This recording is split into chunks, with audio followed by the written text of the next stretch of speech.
Cyanobacteria were the dominant life form on this planet, wreaking havoc wherever they went, changing the landscape, the water, and the skies.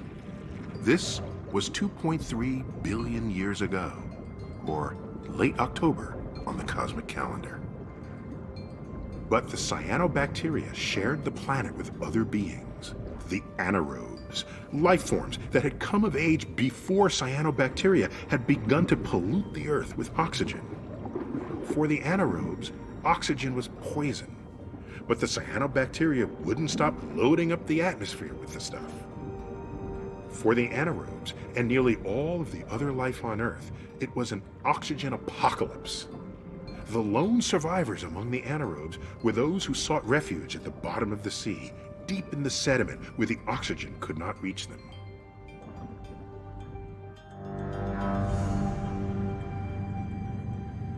The cyanobacteria acted like oxygen-pumping machines.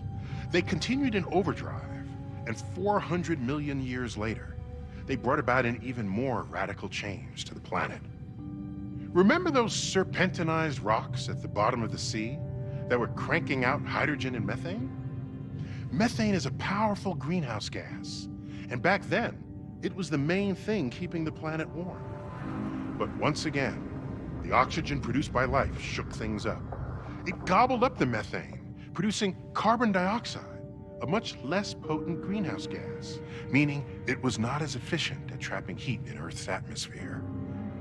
Earth's temperature began to plunge.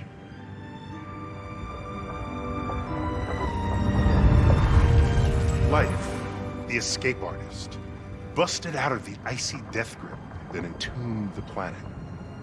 The corpses of dead bacteria left behind a planet-wide reservoir of carbon dioxide.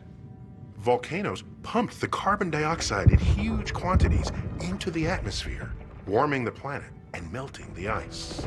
Over the next billion years, life in the rocks continued their elaborate dance, taking the planet through freezes and thaws. Then, 540 million years ago, something wondrous happened. Life, which had been all about microbes and simple multicellular creatures, suddenly took off in what's called the Cambrian explosion. Life grew legs, eyes, gills, teeth, and rapidly began to evolve the forms of its stunning diversity. We don't yet know what it was that allowed life to diversify so dramatically, but we have some plausible theories. It could have been all those calcium minerals in the seawater that came from the volcanoes. Life had grown a backbone and put on a shell. It had found a way to collaborate with the rocks to make its own armor. Now, life could grow larger and venture forth into new territories. Or maybe it was the protection afforded by the canopy built by the cyanobacteria. The oxygenation of the atmosphere created the ozone layer. This made it possible for life to break out of the safety of the oceans and inhabit the land without being assaulted by the sun's deadly ultraviolet rays. For billions of years, all life could do was ooze. Now, life began to swim, run, jump, and fly. Life, the escape artist, had gotten so good at wriggling out of every confine, no prison on Earth could hold it.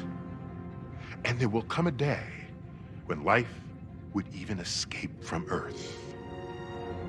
Life will not be contained.